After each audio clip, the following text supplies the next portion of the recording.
ker prav gotovo je kazenska zakonodaja zrcalo demokratične ureditve družbe in spoštovanja človekovih pravic, in drugič zato, ker so predlogi, tako kot so pripravljeni po našem prepričanju, nesprejemljivi.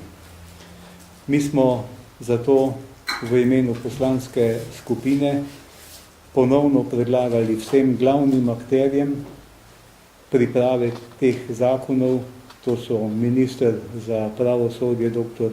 Lovro Šturm, to je predsednik odbora za notranjo politiko gospod Drago Koren in dva vodje poslanskih skupin, gospod Tanko in Jože Horvat, ki forsirata, da mora biti obravnava najpomembnejših ali pa med najpomembnejšimi 4 teh kazensko-pravnih zakonov že na izredni seji odbora za notranjo politiko in pravosodje, da o tem še enkrat razmislijo.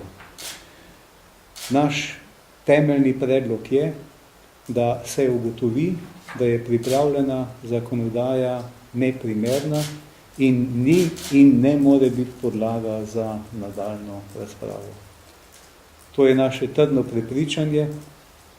Mislimo, da v celoti podkrepljeno tudi z mnenji zakonodajno-pravne službe, ki jih je ta morala pripravljati v izjemni časovni stiski in rekel vsaka čast nad kvaliteto pripravljenih stališč, da ne govorimo o tem, da je že pred tem pomemben del stroke, pomemben del sodnikov, odvetnikov opozoril na to, da pripravljena zakonodaja ni ustrezna. Na drugih področjih pa tudi drugi izvajalci, recimo pri zakonu o izvrševanju kazenskih sankcij, tisti, ki delajo v sklopu te problematike.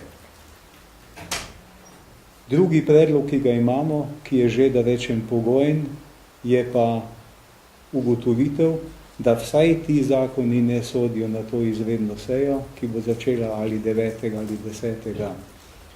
aprila, to se pravi čez 2 dni, ker bi obravnava na tej seji pomenila res farso zakonodajnega postopka in farso demokracije in edini dokaz tega bi bil, da pač samovolja vlade, ministra in vladajoče koalicije nima meja in misli, da se lahko z njihovo večino kakšnega glasu več sprejema tako pomembna zakonodaja, kot je kompleks kazenske zakonodaje.